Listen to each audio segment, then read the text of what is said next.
The Irish government has agreed to hold a referendum at the end of May on whether to reform the country's near-total ban on abortion. Currently, abortion is only allowed when a woman's life is at risk, but not in cases of rape, incest or fatal fetal abnormalities. Well, joining me now are two women who've experienced these issues firsthand. Helen Linehan and her husband, the writer Graham Linehan, campaigned to change the law in Ireland after she had an abortion because of a fatal abnormality in the fetus.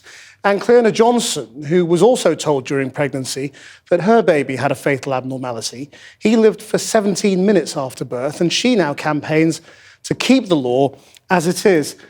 Helen Linehan, first of all, could you tell us how your experience has informed how you feel about the law?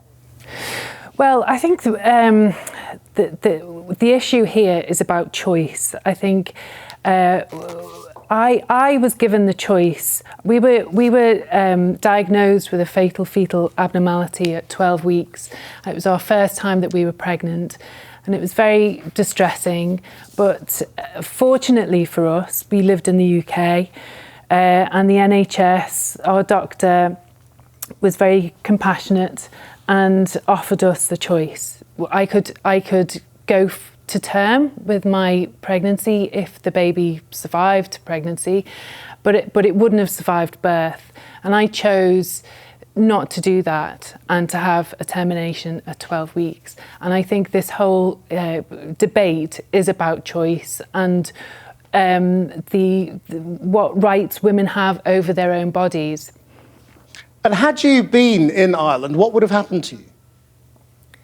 If I had been in Ireland when I was pregnant for the first time, I would have been legally bound to that pregnancy and not allowed to have an abortion. So I would have had to seek a safe and legal abortion elsewhere, which is what most women do from Ireland. They travel over to the UK to access safe and legal abortions. Or, you know, I mean, this amendment affects the poor people in Dublin. It's mainly the poor people that suffer because they don't have the funds to travel over here and access and safe abortions. So that you get a lot of women drinking bleach and all that awful, you know, in these awful circumstances. So that's why this amendment it has no place in the Constitution. Cliona Johnson, can you tell us about your experience and why you don't want to change the law? You don't want to give women the choice?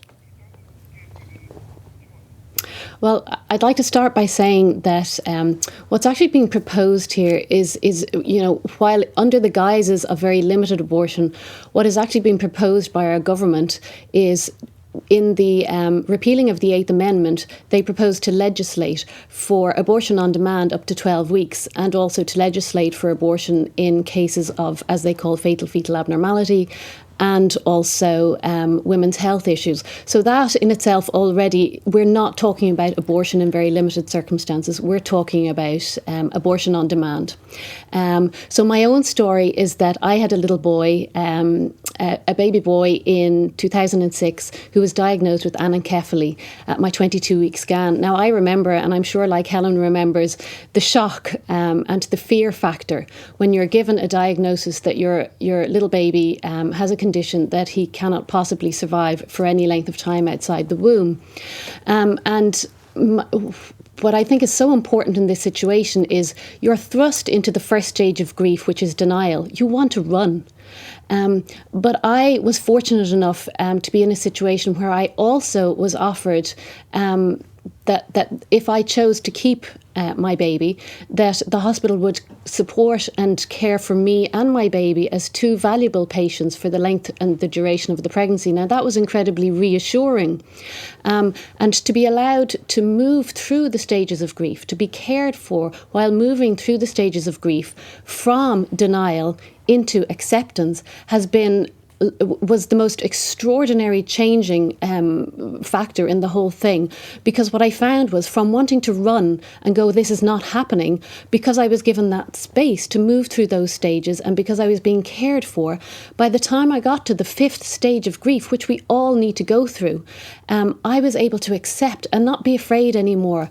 I knew this was my child, and I wanted to meet this child. And actually, from there on, the joy of this pregnancy and the joy of this little life, is something that's taken my breath away. Okay. And, every year we still... Sorry, go on. Yes. Every year we still celebrate this little child, and I would have to say that to this day I'm finding more and more of the legacy that he's given me in my own life and in our family life. So it's not the grim picture that is being proposed out there. Okay, I'm sorry, there's a bit of a delay on the line. Helen, what do you want to say to Cliona about choice? I completely, utterly respect your choice to carry that pregnancy to term. I'm so sorry you had to go through that. It's an awful situation to have the diagnosis in the first place of fetal abnormality. But for me, I was given a choice, and I chose not to go through with that, because I felt that myself, as a woman walking around with a heavily pregnant body,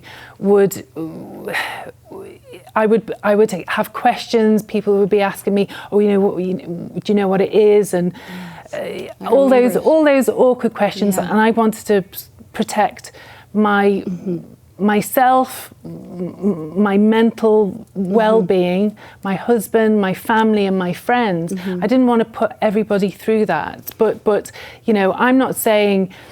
I'm just. I support choice, and that is what this debate is about. It's about choice, and it's about respecting women's choice, and it's about giving women the right over what they do with their bodies.